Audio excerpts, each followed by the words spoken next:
Raja. Katakan haleluya. Katakan Tuhan aku percaya. Yesus aku percaya. Ke dalam tangan-Mu lah kami serahkan seluruh hidup kami, masa depan kami, pergumulan kami. Sebab Tuhan, lebih baik kami jatuh ke dalam tangan Tuhan daripada ke dalam tangan iblis. Sebab kami percaya tangan-Mu yang ajaib akan mendidik kami, memproses hidup kami dan mendewasakan kami untuk kami menjadi kuat di dalam Engkau, melewati setiap problem hidup ini. Tuhan Yesus, sampaikan firman-Mu buat kami. Biar Tuhan tangan-Mu yang ajaib, yang memegang hidup kami, bicara buat kami Tuhan. Kami yakin dan percaya firman-Mu mengubahkan hidup kami. Dan kami percaya Tuhan, kami akan melihat kemuliaan Tuhan. Katakan kemuliaan Tuhan. Aku percaya kemuliaan Tuhan. Aku nikmati. Terima kasih Bapa, bicara buat kami dalam nama Yesus. Semua kita berkata amin. Amin. Beri kemuliaan bagi Raja kita. Silakan duduk kembali saudara. From glory to glory, dari kemuliaan kepada kemuliaan, itu merupakan janji Tuhan buat kita di tahun 2013 ini. Yang percaya dan haleluya. Mari saudara, kita akan tuntaskan selama 3 minggu ini kita belajar khotbah berseri. Kita akan lihat sekali lagi Yohanes 11 ayat 40. Yohanes 11 ayat 40. Jawab Yesus, bukankah sudah kukatakan kepadamu, jikalau engkau percaya, engkau akan melihat kemuliaan Allah. Ayo ucapkan 2, 3. Jikalau engkau percaya, engkau akan melihat apa? Belum semuanya. Ayo lebih keras. 2, 3. Jikalau engkau percaya, engkau akan melihat kemuliaan Allah. If you believe, you will see the glory of God.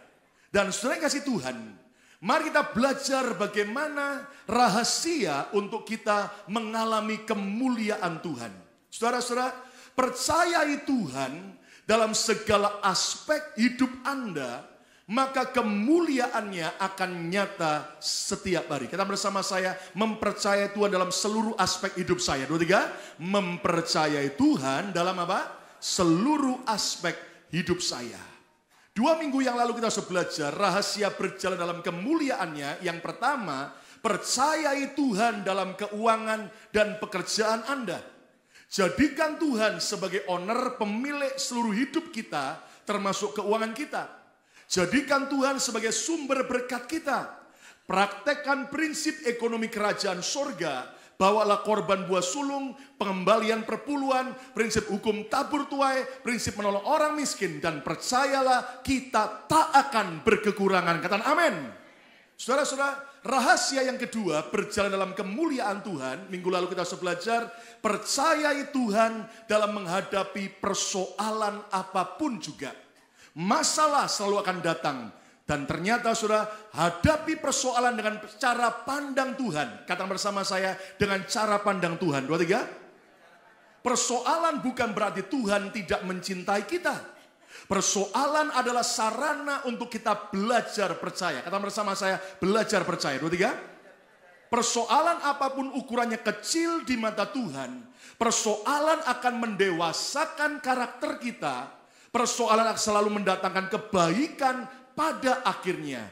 Hadapi juga persoalan dengan respon yang benar. Kata bersama saya, respon yang benar. 2, 3. Beresponlah dengan sabar dan tenang. Beresponlah dengan hati menyembah, bukan menyalahkan.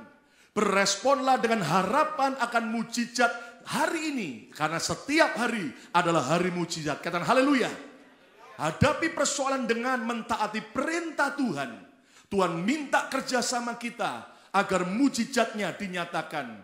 Bahkan lakukan apapun yang Tuhan perintahkan. Walaupun itu bertentangan dengan logika kita sebagai manusia. Jadikan persoalan sebagai sarana untuk bersaksi kepada orang lain. Nah, saudara-saudara, kita masuk dalam Bagian yang ketiga sekarang, rahasia berjalan dalam kemuliaan Tuhan. Yang ketiga, percayai Tuhan dalam kebahagiaan keluarga Anda. Siapa rindu punya keluarga bahagia? Lambaikan tangan saudara. Kata bersama saya mau punya keluarga bahagia. 2, 3. Nah, saudara-saudara, untuk kita mempunyai keluarga bahagia, belajarlah untuk mempercayai Tuhan. Bahwa Tuhan bisa membuat keluarga kita seburuk apapun keadaannya bisa dipulihkan dan menjadi bahagia kembali. Tepuk tangan yang meriah untuk kemuliaan Tuhan. Amin. Nah, kita akan belajar bagaimana kemuliaan Tuhan dicurahkan melalui sebuah pernikahan. Dan mari kita lihat dalam Yohanes pasal yang kedua, ayat yang pertama sampai ayat yang ke-11. Yohanes 2 ayat pertama sampai 11. Cukup panjang 11 ayat, tapi saya harap saudara simak baik-baik dan izinkan Tuhan memberikan pewahyuan pembukaan rahasia yang baru buat kita. Lihat ayat pertama. Pada hari ketiga, itu bagi orang Yahudi adalah hari Selasa, karena hari Sabtu adalah hari Sabat, hari ke-7, berarti Selasa adalah hari ketiga, ada perkawinan di Kana yang di Galilea. Dan ibu Yesus ada di situ. Kenapa ada di situ, saudara? Selain diundang, ternyata ibu Yesus adalah kerabat daripada yang menikah. Lihat ayat yang kedua. Yesus dan murid-muridnya diundang juga ke perkawinan itu. Ayat 3. Ketika mereka kekurangan anggur, dalam terjemahan bahasa Inggris, kehabisan anggur, sudah habis. Ibu Yesus, Maria berkata kepadanya, mereka kehabisan anggur. Ayat yang keempat. Kata Yesus kepadanya, mau apakah engkau daripadaku, ibu? Dalam bahasa Indonesia diterjemahkan ibu. Dalam bahasa Inggrisnya bukan mother tapi women, ya. Dalam bahasa aslinya mem atau madam, ya. Saatku belum tiba. Ayat yang kelima. Tetapi ibu Yesus berkata kepada pelayan-pelayan, dalam bahasa Yunani diakonos atau diaken, apa yang dikatakan kepadamu buatlah itu. Ayat yang ke-6. Di situ ada 6 tempayan yang disediakan untuk pembasuhan menurut adat orang Yahudi, untuk membasuh kaki bagi para tamu yang baru datang, masing-masing isinya 2-3 buyung. Ayat 7. Yesus berkata kepada pelayan-pelayan itu atau para diakonos, kepada para pelayan, isilah tempayan-tempayan itu penuh dengan air, ya toh, dan mereka pun para pelayan mentaati mengisinya sampai penuh. Dalam terjemahan aslinya sampai luber. Ayat 8. Lalu kata Yesus kepada mereka, sekarang cedoklah, bawa sebuah cedok dan bawalah kepada pemimpin pesta. Kasih contoh kepada pemimpin pesta. Lalu mereka pun membawanya. Ayat 9. Setelah pemimpin pesta itu mengecap air yang telah berubah menjadi anggur itu, dan ia tidak tahu dari mana datangnya, tetapi pelayan-pelayan yang mencedok air itu mengetahuinya, pemimpin pesta memanggil mempelai laki-laki. Ayat 10 lihat. Dan berkata kepadanya, setiap orang menghidangkan anggur yang baik dahulu, dan sesudah orang puas minum, barulah yang kurang baik. Akan tetapi engkau menyimpan anggur yang baik sampai sekarang. Ini kalimat pujian, saudaraku. Dan pemimpin pesta berkata, biasanya aku memimpin pesta, anggur yang baik dulu, setelah orang puas mulai yang kurang baik. Tapi engkau adalah ordinary people. Engkau adalah orang yang sangat berbeda. Engkau sediakan yang akhir pun anggurnya jauh lebih baik. Ayat 11, mari kita lihat. Hal itu dibuat Yesus di Kana yang di Galilea sebagai yang pertama dari tanda-tandanya, mujizat-mujizatnya sewaktu dia melayani. Dan dengan itu, yuk kita baca sama-sama 2, 3. Ia telah menyatakan apa? Kemuliaannya. Kata bersama saya, kemuliaan Tuhan. 2, 3. Dan murid-muridnya percaya kepadanya. Nah, perhatikan bagaimana Yesus menyatakan kemuliaannya dalam pelayanannya di bumi ini pertama kali terjadi dalam pesta perkawinan di kota Kana. Dari sini kita bisa menyimpulkan, saudara-saudara, Memang adalah kehendak Tuhan, dia mau menyatakan kemuliaan dan mujizat berkat-Nya. Yang setuju katakan amin. Tetapi biarlah kemuliaan Tuhan terjadi itu dimulai dari dalam keluarga kita. Saudara, tidak ada keluarga yang sempurna di bumi ini. Enggak ada suami yang sempurna. Enggak ada istri yang sempurna. Tidak ada orang tua sempurna. Tidak ada anak yang sempurna. Tidak ada mertua yang sempurna. Tidak ada menantu yang sempurna. Jujur saudara, tidak ada keluarga yang sempurna. Tapi justru karena itulah kita butuh mujizat dan campur tangan Tuhan yang bisa menyempurnakan setiap kita semua. Tepuk tangan yang meriah untuk kemuliaan Tuhan. Kata haleluya. Lihatlah bagaimana Tuhan Yesus tidak hanya mengubah air jadi anggur yang merupakan kebutuhan mereka hari itu. Tapi ternyata Tuhan bahkan beri kualitas anggur yang terbaik. Kata bersama saya terbaik. 2, 3. Bahkan sudah tahu berapa banyak anggur yang diberikan oleh Yesus kepada mempelai laki-laki dan mempelai wanita. Saudara-saudara, coba tayangkan gambar ini saudara. Ternyata kalau Anda lihat tahun 99 awal saya waktu pertama kali ke Israel dan tahun lalu saudara, waktu kami ke kota Kana, ya, tempat di mana mujizat itu terjadi. Saudara, ternyata itu bejananya, ya, satu bejana besarnya kayak begitu. Lihat orang-orang di sampingnya, saudara, itu saudara, jangan dipikir bejana kecil, saudara, tapi bejana yang gede. Yang ternyata satu tempayan itu, satu bejana berisi 20 sampai 30 galon. Ya, terus next, ternyata 6 tempayan yang ada penuh kali 30 galon, berarti 180 galon kali per liternya 3,78 liter, jadi totalnya berapa liter sudah halo? 680 liter. Saya mau tanya sama saudara, ini sedikit atau banyak? Halo? Banyak atau sedikit? Halo? Bukan cuma banyak, banyak gitu deh. Orang Jawa kalau ngomongin amin, semua kata 2, 3. Artinya apa? Pak, jangan salah ngerti nih Pak. Kalau begitu Pak, Yesus aja mengubah air jadi anggur Pak. Berarti saya musim dingin gini boleh Pak minum wine Pak. Sampai mabuk yang penting hangat. Hati-hati saudara-saudara. Tetap Alkitab berkata janganlah kamu mabuk dengan anggur. Katakan amin.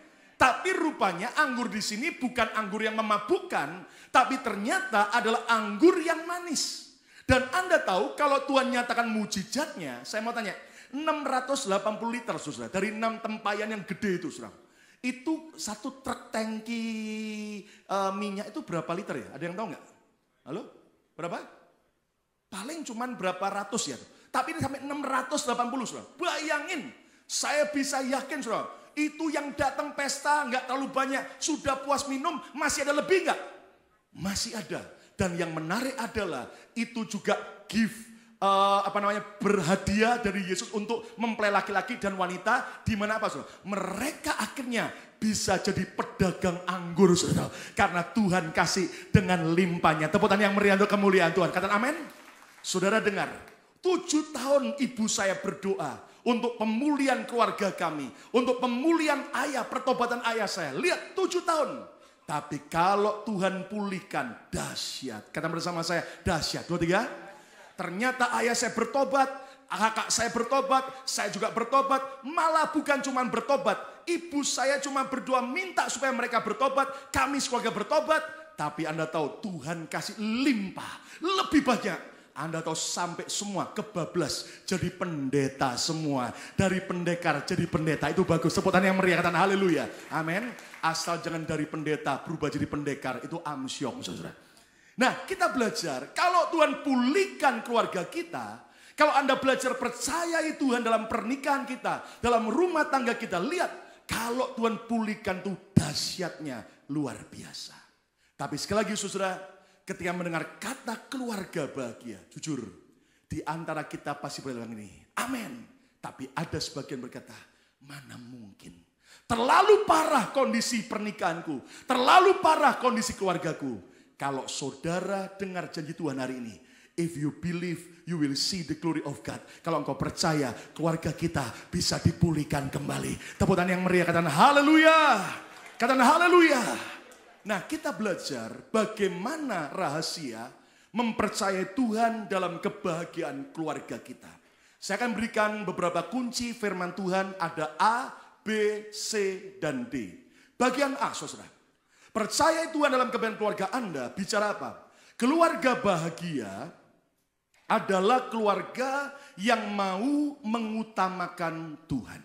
Kata bersama saya, mau mengutamakan Tuhan. 2, 3. Saudara lihat bagaimana ketika Maria tahu pertama kali tentang kehabisan anggur itu. Lihat bagaimana respon Maria. Dia tidak langsung memberitahu para pelayan. Maria tidak langsung memberitahu pemimpin pesta. Maria tidak langsung memberitahu kepada mempelai laki-laki dan mempelai wanita. Tapi lihat Alkitab tegas berkata dengan jelas, orang pertama yang diberitahu Maria tentang habisnya air anggur adalah siapa? Yesus. Dan ini berbicara, saudara, gambaran tentang hidup yang mengutamakan Tuhan. Kalau saudara mau punya keluarga bahagia, mari belajarlah di tahun 2013 ini, utamakan Tuhan. Artinya apa, saudara? Tempatkan Tuhan sebagai yang pertama, sebagai yang terpenting, sebagai yang terhebat, sebagai yang paling didahulukan, lebih daripada yang lain. Yang mengerti kata amin, saudara. Kenapa banyak keluarga tidak alami pemulihan Tuhan? Karena Tuhan dinomor kesekiankan, uang dinomor satukan, mungkin hobi dinomor satukan, mungkin pekerjaan dinomor satukan. Itu sebabnya banyak orang tidak alami pemulihan. Dengar janji Tuhan, keluarga bahagia akan terjadi bagi keluarga yang mau mengutamakan Tuhan. Saudara, apa arti mengutamakan Tuhan? Jangan berhenti berkomunikasi dengan Tuhan. Lihat bagaimana Maria berkomunikasi dengan Yesus. Saudara-saudara, banyak orang membicarakan Tuhan. Tapi hanya sedikit orang yang berbicara dengan Tuhan. Beda, saudara. Mari kita belajar setiap hari kalau kita mengutamakan Tuhan. Jangan berhenti berkomunikasi dengan Tuhan.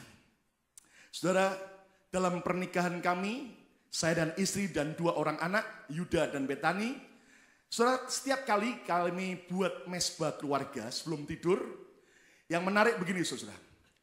Ketika kami nyanyi satu lagu, yaitu lagu Thank You Jesus, Jesus, ya tahu. Terima kasih Yesus. Anda tahu, itu sejak bayi, Betani, saudara, anak kami yang kedua, responnya langsung lain berubah. Langsung wajahnya sukacita. Bahkan dia sudah mulai bisa jalan, sudah Anda tahu. Langsung sudah di tempat itu dia bisa lompat-lompat. Langsung angkat kedua tangan, tepuk tangan, angkat tangan, tepuk tangan. Makanya beberapa orang berkata, pantesan anaknya pendeta. Sudah menurut saya Betani adalah bayi yang paling setia di gereja ini. Tiap minggu 3 kali kebaktian, saudara. Dan tidak pernah terlambat lagi, saudara. Nah, Anda tahu, saudara, ternyata kami pernah coba nyanyi lagu yang lain waktu mesbah keluarga. Anda tahu kami coba nyanyi lagu lain, dia juga suka cita, tapi tidak seperti lagu waktu Thank You Jesus. Dan rupanya kami mulai tarik kesimpulan, lagu itu adalah lagu favoritnya dia. Ya, lagu favorit yang kedua bagi dia adalah apa, saudara? Bersyukurlah, itu dia raja ya. Bersyukurlah kepada, wah itu sudah dia lompat-lompat, saudara. Nah, Anda tahu, saya mikir sama istri, kenapa ya lagu Thank You Jesus itu lagu favoritnya Betani? Saudara, kami baru sadar, ternyata saudaraku, Anda tahu, beda antara anak pertama dan yang kedua kami itu 10 tahun. Bukan karena tidak mau punya anak, tapi 2 kali alami keguguran. Dan waktu kehamilan Betani pun istri saya mengalami pendarahan. Dan secara manusia sudah pasti juga akan gugur. Tapi oleh kemurahan Tuhan, Tuhan buat mujizat. Dan ternyata sejak dari kandungan, kami kalau mesbah keluarga, saudaraku, Betani masih dalam kandungan, kami selalu nyanyi tiap malam. Lagu apa? Thank you Jesus, Jesus. Jadi Anda bisa bayangin dari dalam kandungan itu sudah dengar lagu itu. Makanya sampai sudah lahir pun juga lagu itu jadi lagu favoritnya dia. Tepuk tangan yang meriah untuk kemuliaan Tuhan. Katakan haleluya. Jangan berhenti berkomunikasi dengan Tuhan. Makanya sudah tingkatkan terus mesbah keluarga kita. Karena besar kuasanya. Katakan amin. Bagaimana kita bisa satu roh, jiwa, dan tubuh, suami istri, orang tua anak. Saudara, ternyata melalui apa? Persatuan roh Itu melalui mesbah keluarga, berdoa bersama-sama, beribadah bersama-sama, melalui kesatuan jiwa, melalui komunikasi, lalu melalui persatuan tubuh. Itulah suami istri hubungan seks. Saudara-saudara, mari banyak keluarga tidak alami keharmonisan. Kenapa? Hanya sibuk, hanya persatuan tubuh. Tidak ada satu roh dan jiwa. Akibatnya seringkali salah pengertian. Arti mengandalkan Tuhan, jangan berhenti berharap kepada Tuhan. Saudara, kalau Anda lihat tadi di ayat dalam Yohanes 2. Awalnya ketika Maria meminta kepada Yesus. Memberitahu bahwa air anggurnya habis. Lihat respon Yesus. Kalau Anda baca, seolah-olah sebetulnya doa Maria, permintaan Maria, permohonan Maria ditolak. Yesus berkata begini, mau apa engkau daripadaku wanita, women, saatku belum tiba. Seolah-olah ditolak. Tapi yang menarik adalah begini, respon Maria tidak kecewa, tidak marah, tapi langsung bilang kepada para pelayan-pelayan, apa yang Yesus katakan, kerjakan. Mata Maria dan mata pelayan-pelayan terus tertuju kepada Yesus. Ini gambaran pengharapan. Saudara, kalau saudara mau mengandalkan Tuhan, utamakan Tuhan, jangan berhenti berharap kepada Tuhan. Yang setuju katakan amin. Ada keluarga yang bersaksi begini. Waktu di Indonesia, saudara, mereka alami persoalan, rumah mereka disekolahkan di bank. Nah, Anda tahu maksudnya, saudara, supaya apa? Supaya pinter, saudara. Disekolahkan di bank, artinya dijaminkan. Dan rupanya, saudaraku, itu sudah coba dijual, tapi nggak ada pembeli yang mau. Dan ternyata bank akhirnya sudah tidak sabar lagi, memberikan surat deadline untuk dieksekusi, harus keluar dan akan dilelang. Keluarga ini bersaksi, dalam keadaan seperti itu, apa yang mereka lakukan? Mata mereka tetap tertuju kepada Tuhan. Dengan linangan air mata, mereka buat mesbah keluarga. Dan surat ancaman bank itu dihadapkan ke Tuhan. Beberapa anggota keluarga tidak terlalu mengerti maksudnya apa. Kok surat itu dihadapkan ke atas, maksudnya apa? Doa sama-sama. Rupanya Anda tahu itu sama seperti Raja Hizkia yang menghadapkan surat ancaman ke hadapan Tuhan. Dan tiba-tiba mereka nangis sembahyang dalam mesbah keluarga. Tuhan campur tangan. Dan Anda tahu selesai doa seperti itu. Mata mereka tertuju kepada Tuhan. Belum selesai, saudara. Tiba-tiba keesokan harinya. Ada tetangga rumah mereka belakang yang ketok pintu rumah mereka. Seorang tetangga yang mereka tidak pernah duga dan maaf tidak pernah dibayangkan punya duit, saudara. Ternyata, saudaraku, ini orang di belakang ternyata tanya, rumah ini dijual ya? Oh iya, berapa jumlahnya, harganya? Disebutkan tanpa ditawar, langsung ditutup. Tepuk tangan yang meriah untuk kemuliaan Tuhan. Lihat bagaimana kita tidak boleh berhenti berharap kepada Tuhan. Mengutamakan Tuhan juga berarti apa? Jangan berhenti mengerjakan kehendak Tuhan. Kata bersama saya tidak boleh berhenti mengerjakan kehendak Tuhan. 2, 3. Saudara-saudara, mari kita belajar bagaimana para pelayan melakukan apa yang Yesus perintahkan. Dan mengisi 6 tempayan itu penuh dengan air. Lalu mencedoknya. Dan saya percaya ketika mereka tuangkan air itu, saudara, dan mencedoknya, disitulah boom, mujizat terjadi. Semua air 680 liter berubah jadi anggur yang manis. Dan mereka akhirnya bawa kepada pemimpin pesta. Saudara-saudara, jangan berhenti mengerjakan apa yang Tuhan mau dalam ketaatan. Dan lihatlah mujizatnya akan terjadi. Katakan haleluya. Saudara, beberapa hari kemarin ada suami istri yang datang kepada saya dan minta didoakan. Dan sebelum didoakan mereka saksi begini, saudara. Ternyata tahun lalu ketika Desember 2011 dan 2012 Januari, mereka juga mendengar suara Tuhan untuk mentaati membawa buah sulung mereka, saudara. Dan ingat tahun lalu, saudara, oleh anugerah Tuhan ada berkat bagi keluarga kami, ada orang, saudara, memberkati kami uang muka untuk beli rumah yang baru, saudara. Dan rupanya, saya sudah lupa, saudara, tapi mereka yang ingetin. Waktu itu Pak Lukas bilang begini, waktu kami didoakan, hamba impartasikan Tuhan, supaya mereka juga dapat rumah baru. Dan waktu itu mereka cuma aminin aja dalam ketaatan. Tapi yang ajaib, saudara, mereka saksi dan ternyata saksinya terlambat. Ya toh. Kalau yang bagus-bagus ini jangan terlambat ceritanya. Katakan amin, saudara. Kalau persoalan terakhir-terakhir aja lah ceritanya, saudara. Amin. Nah, Anda tahu tiba-tiba mereka bersaksi. Beberapa hari kemudian salah seorang keluarga mereka di Indonesia yang kaya itu entah bagaimana telepon mereka dan memberitahu, aku ingin ngasih kamu rumah baru gratis. Loh, kok gak ada yang seneng? Loh, tepuk tangan yang meriah untuk kemuliaan Tuhan. Lebih meriah. Lihat, beberapa wajah saya lihat begini. Kok dia, kok enggak saya ya? Nah, taat apa enggak? Nah, rupanya setelah terima rumah itu, Tuhan bicara lagi. Untuk mereka membawa korban mereka yang paling mereka cintai. Itu ada sejumlah uang tertentu yang merupakan tabungan mereka. Tapi mereka masih tahan. Nah, mereka ceritanya gini, saudara.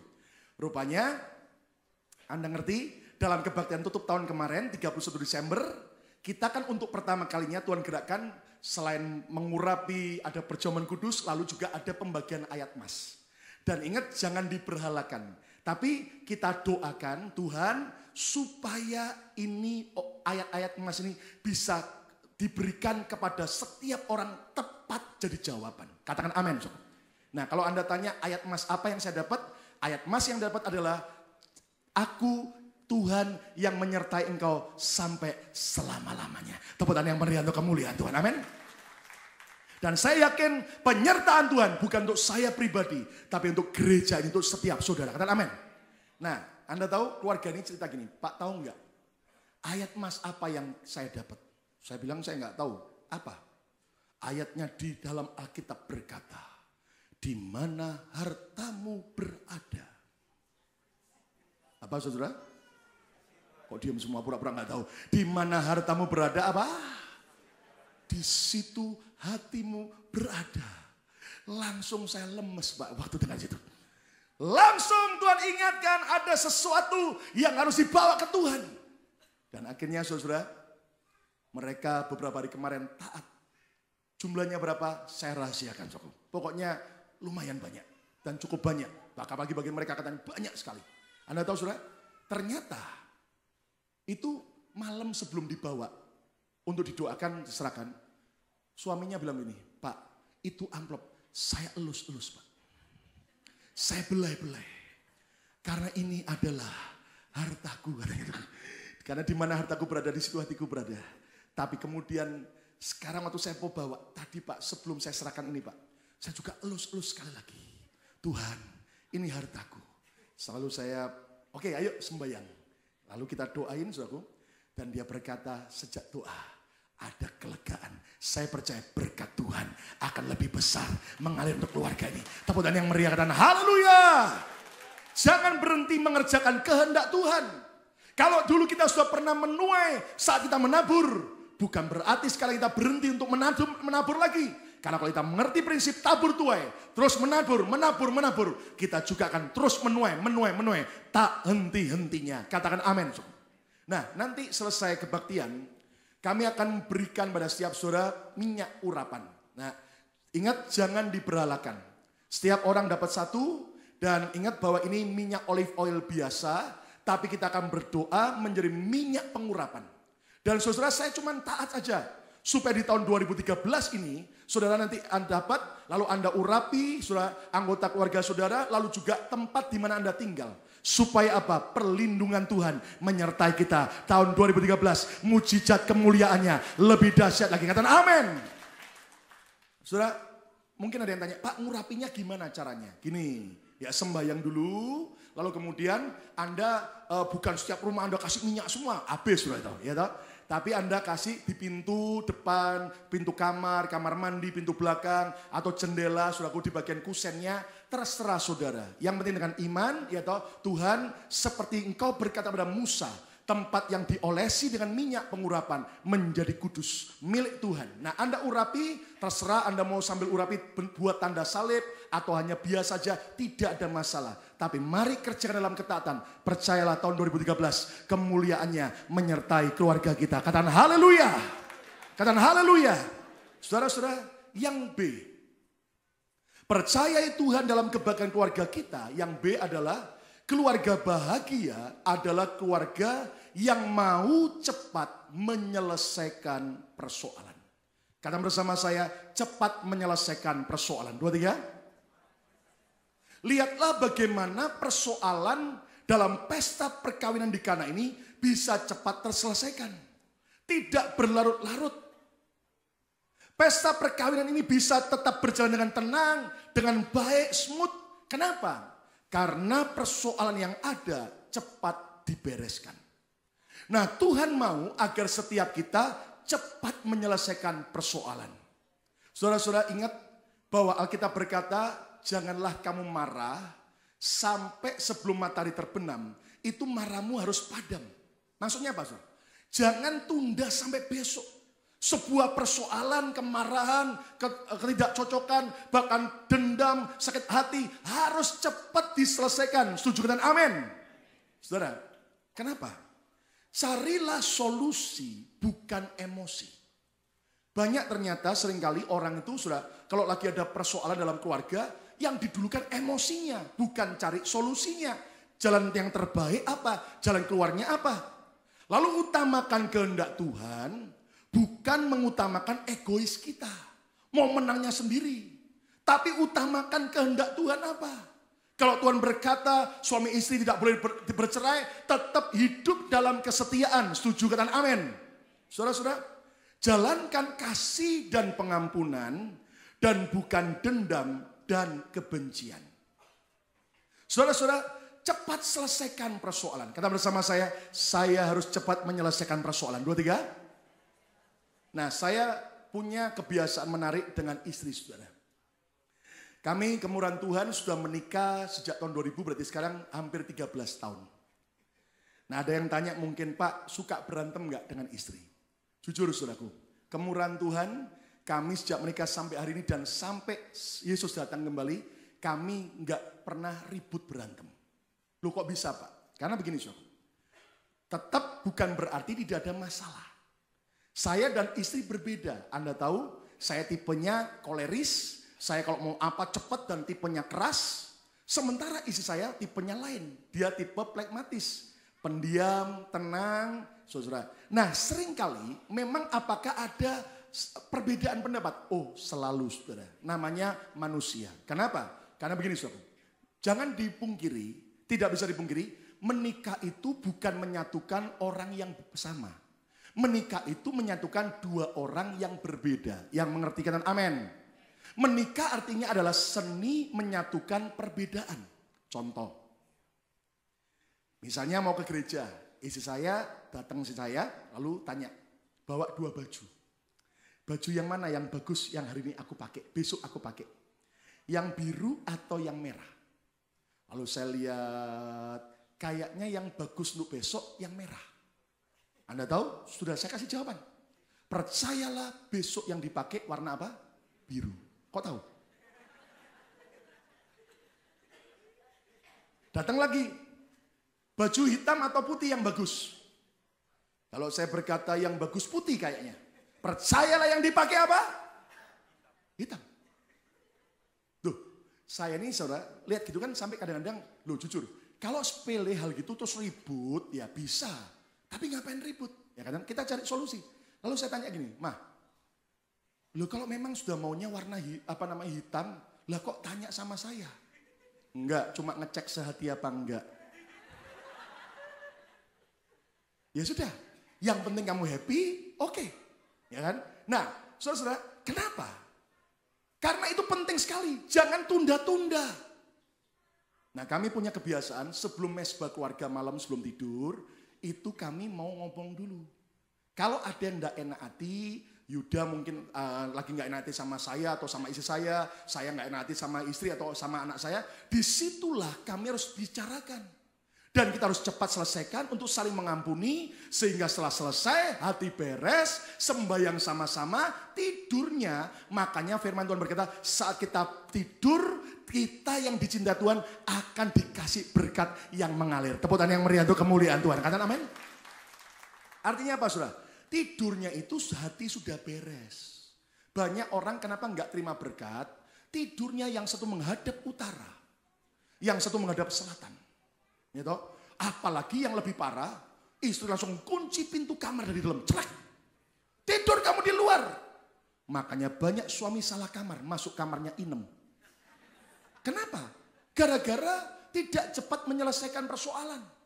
Lebih baik mencabut sebuah tanaman yang baru tumbuh daripada yang sudah jadi pohon. Yang setuju katakan amin. Lebih baik cepat menyelesaikan sebuah masalah yang kecil, selesai hari itu daripada ditunda, nanti lama-lama jadi sebuah persoalan yang besar. Ada dua orang pelayan Tuhan namanya Victor dan Daud. Suatu hari si Daud lihat Victor wajahnya seperti biasanya agak kurang bahagia. Lalu ditanya begini, Victor, semalam kamu habis berantem ya sama istrimu? Ya, kata Victor, benar, kamu kan tahu. Tapi kamu harus tahu, sudah selesai kok. Oh ya? Dan yang lebih hebat, semalam saya yang menang.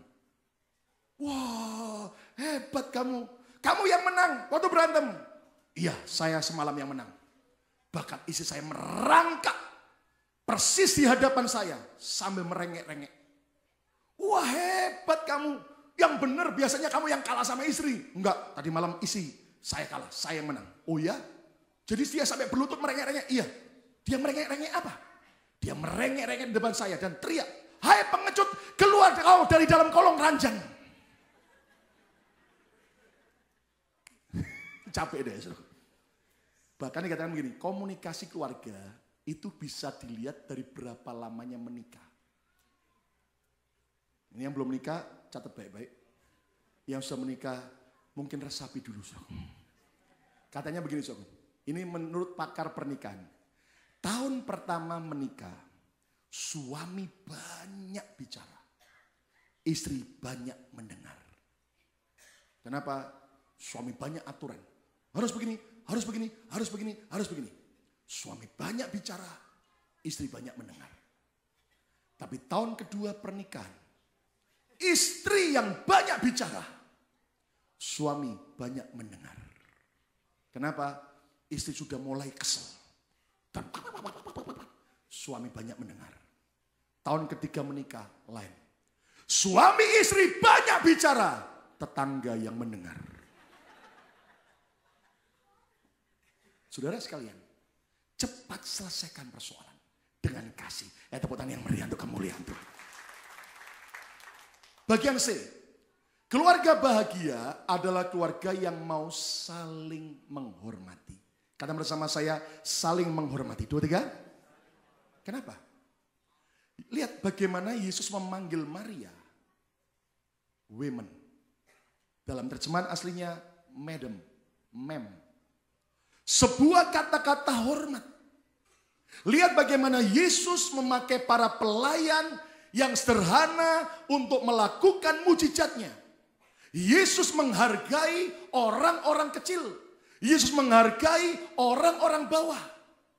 Kenapa seringkali keluarga kita tidak alami kebahagiaan? Karena yang ada bukanlah saling menghargai, tapi saling merendahkan. Tunjukkan rasa hormat kita dengan kata-kata yang membangun. Kata bersama saya, dengan kata-kata yang membangun. 2, 3. Apa? Kata-kata pujian. Ibu-ibu suka nggak kalau dipuji suami? Oh, ibu-ibu di sini nggak ada. Jangan-jangan sudah putus harap semua nih. Jangan. Halo, ibu-ibu suka nggak dipuji suami? Halo? Cuman satu ibu, yang lain kakinya diinjek sama suami. Awas lu ngomong ya. Halo, ibu-ibu suka nggak dipuji suami? Suka. Anda tahu kenapa istri seringkali berdandan di depan suami? Supaya dipuji. Daripada dipuji sama sopir, bahaya. Katakan amin, sobat. Sudah muter-muter di depan suami, nggak pernah bilang cantik loh ma. Tapi malah nyanyi, sebab kau besar. tubuhmu tambah besar. Sakit hatiku katanya. Juga kata permintaan tolong. Ada kata please. Jangan dengan kasarnya. Gitu. Laundryin baju. Makanya akibatnya sudah banyak keluarga penuh dengan banyak trauma. Perkataan permintaan maaf. Jadi saudara hargai, tunjukkan rasa hormat dengan kata-kata yang membangun. Kata-kata yang menjadi berkat. Yang setuju katakan amin. Apalagi saudara? Tunjukkan rasa hormat dengan apa? Dengan sikap dan perbuatan yang menyenangkan. Dengan waktu kebersamaan, dengan perhatian yang kita berikan, juga dengan kebutuhan yang tercukupi. Saudara, ternyata dengan perbuatan dan sikap yang menyenangkan, itu seseorang akan merasa dihargai. Itu sebabnya saudara, mari belajarlah setiap kita, jujur, kita belum sempurna. Tapi dalam anugerah Tuhan, mari kita belajar untuk disempurnakan. Tepuk tangan yang meriah untuk kemuliaan Tuhan. Katakan haleluya. Walaupun kadang-kadang beda pendapat. Tapi mari kita belajar menghormati. Ya kan? Saya jujur kadang-kadang saudara, orang berantem suami istri ribut kayak apa. Sebetulnya masalahnya itu sepelenya bukan main. Cuman masalah karena egois dan tidak ada yang mau saudara belajar saling menghormati. Akibatnya apa? Ribut berantem. Ya kan? Lo ada loh orang suami istri ribut berantem mau cerai. Cuman gara-gara mau makan di restoran mana. Ribut berantem. Lo hal-hal kayak begitu saudara. Mari kita belajar gunakan sikap perbuatan yang menyenangkan. Tepuk tangan yang meriah untuk kemuliaan Tuhan. Amin. Ada Budi namanya saudara. Dia itu pada dasarnya nggak suka sama kucing. Tapi satu hari dia menikah dengan seorang istri, wanita yang sangat suka sama kucing. Suka memelihara kucing. Dan Budi merasa terakhir-terakhir istrinya, perhatiannya jauh lebih besar terhadap kucingnya daripada terhadap dirinya sebagai suami. Lalu satu hari Budi sudah simpan kekesalan. Dia sudah mulai simpan kesal. Waktu istrinya mandi, Budi berkata, ini kesempatan besar. Langsung dia ambil kucingnya, kucing istrinya, naik mobil sejauh 10 km. Dan akhirnya dilepas, dibuang di sana. Dan akhirnya Budi lega. Tidak lagi ada kucing istriku, akan hilang. Lalu dia balik putar mobilnya, pulang. Tapi yang ajaib, begitu sampai depan rumah, kaget.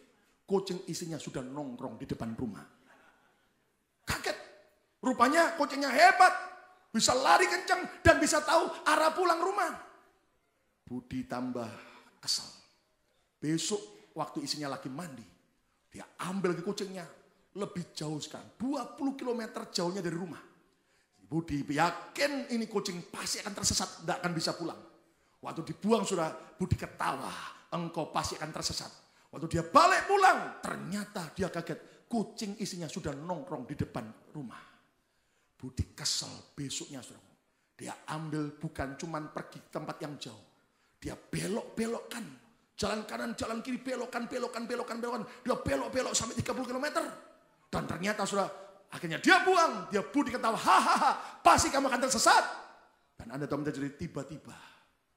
Akhirnya Budi telepon istrinya di rumah. Mah, oh ya ada apa Budi? Kucingmu si manis ada nggak di rumah?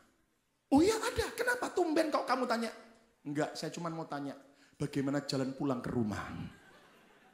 Rupanya suaminya yang tersesat juga.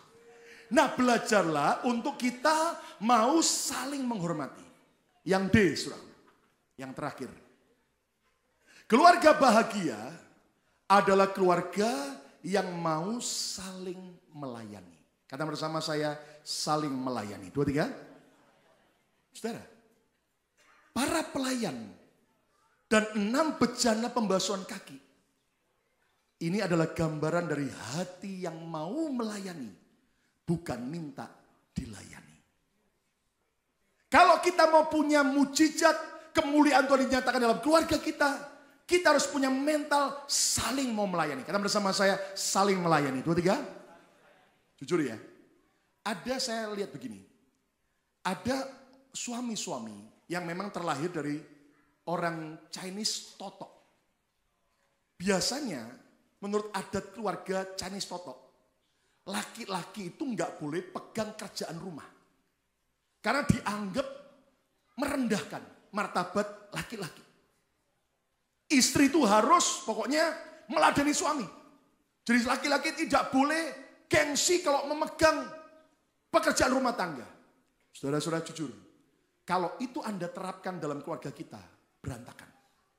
Tetap ternyata itu tradisi tidak sesuai dengan Alkitab.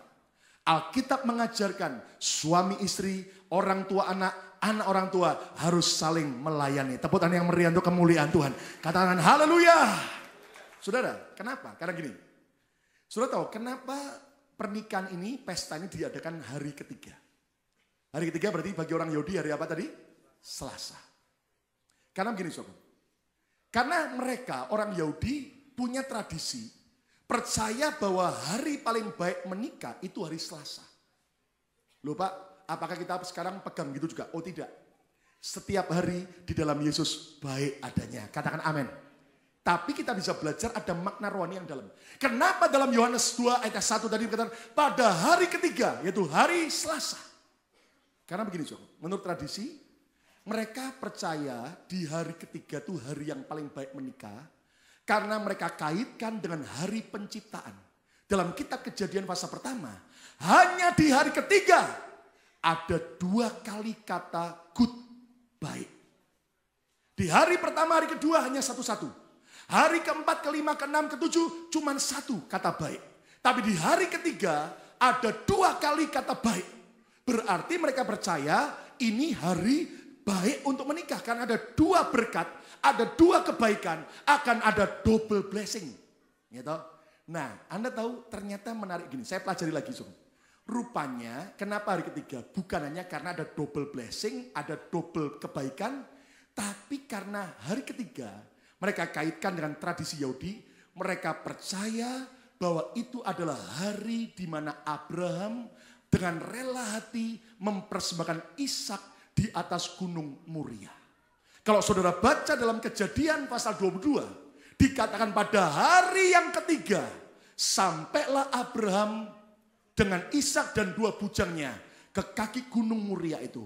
Lalu mereka naik ke atas, Abraham dan Ishak. Dan di saat itulah Abraham siap mempersembahkan, mengorbankan Ishak anaknya. Tapi Tuhan kasih domba pengganti. Dan di saat itulah Abraham terima berkat Jehovah Jireh. Tepuk tangan yang meriah untuk kemuliaan Tuhan. Artinya apa saudara? Bayangkan. Rupanya pengorbanan atau kesediaan kita melayani akan mendatangkan double blessing. Lihat dalam karakter Cina. Kalau orang menikah di belakangnya pasti ada huruf itu. Ini double happiness. Ada kata bahagia diulang 2 kali. Dan saudara Anda harus percaya. Ternyata siapa mau terima berkat ganda tahun 2013? Siapa mau terima berkat ganda? Happy, double happiness. Angkat tangan, katakan haleluya.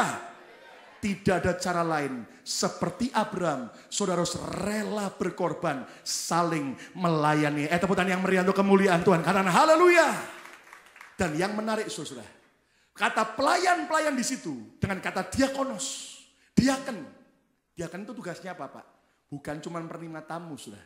Tapi kata diakonos atau diaken, itu adalah pelayan yang bertugas membagi makanan dan minuman bagi orang sekitarnya dengan kasih. Bicara apa? Melayani dengan kasih. Saudara, jujur, saya juga belum jadi suami sempurna. Tapi saya mencoba belajar melayani. Bukan cuma melayani jemaat, tapi juga melayani keluarga sendiri. Yang setuju, katakan amin. Saudara, apalagi musim dingin begini, saudara. Kalau Yuda nggak enak badan, Anda tahu dia mulai datang dan berkata, Pak tolongin. Anda tahu untuk apa saya tanya? Tolong kerik Yuda. Jadi rupanya Inggrisnya lancar, tetap kerokan, suka saudara. Hidup Indonesia, kata amin. Memang orang Indonesia di Amerika tuh hebat-hebat. Tanpa ada asuransi kesehatan pun modalnya cuman apa? Koin dan minyak angin. Kenapa? Kalau sakit kerokan saudara. Berikutnya adalah jamu tolak angin dan tolak miskin saudara. Lihat teman-teman tamu hamba-hamba Tuhan tuh cerita. Sering kali banyak orang Indonesia tuh kalau saya mau ke Amerika mesti titipannya sama. Apa? Tolak angin. Nah, Anda tahu saudara? Waktu saya kerokin Yuda, hampir selesai. Ada yang antri lagi. Bukan isi orang lain. Isi sendiri juga minta dikerokin. Nah yuk. Saya dengan sukacita kerokin lagi. Jadi begini saudara. Kalau minggu saya melayani jemaat khotbah di mimbar. Kalau di rumah kerokan. Ngerokin. Dan sebetulnya itu bukan hal yang merendahkan. Karena itulah arti melayani. Karena keluarga akan bahagia kalau setiap kita punya hati diakonos. Mau saling melayani dan percayalah ketika seperti Abraham rela berkorban, rela melayani. Bukan soal menang siapa, menang kalah siapa. Tapi percayalah dengan sikap melayani. Maka kita akan lihat double blessing akan melimpah dalam keluarga kita. Tepuk tangan yang meriah. Walaupun kita disakiti, walaupun kita dikecewakan oleh anggota keluarga kita, tetaplah melayani dengan kasih. Alkitab berkata, love is never fail. Kita akan saksikan sebuah klip bagaimana seorang anak marah sama ayahnya waktu ditegur, waktu dididik.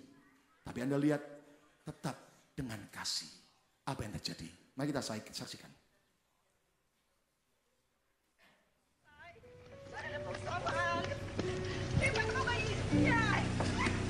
Seorang anak yang marah tinggalkan rumah. How easy it is for us to forget what it was like Padahal sebelumnya keluarga mereka bahagia. when we were once family. Si anak makan dengan lahapnya. Seringkali mengecewakan ayahnya. Pergi dengan teman-temannya.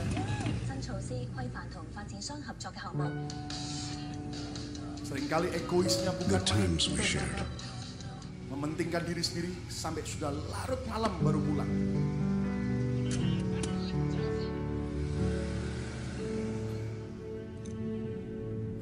Di tengah malam makan. Ayah marah.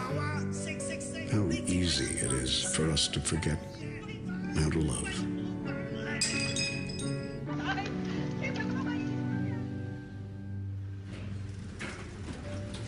Dalam kemarahan si anak waktu bekerja. 阿爸食飯啦。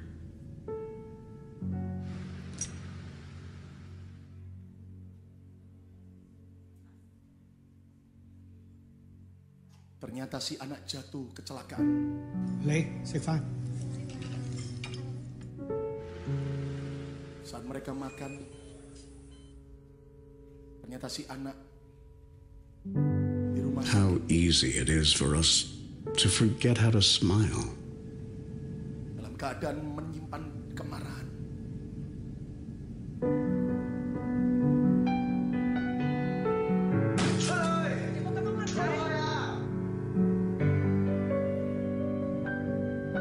It's easy to forget.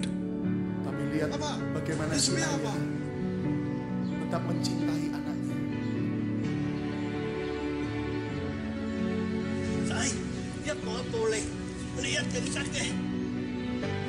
Dilatih untuk berjalan. But it's even harder not to love. Dia ingat saat kecil.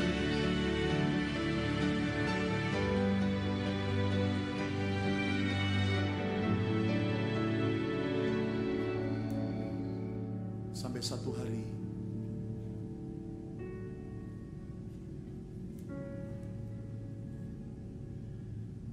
Pak, Ma. betapa bahagianya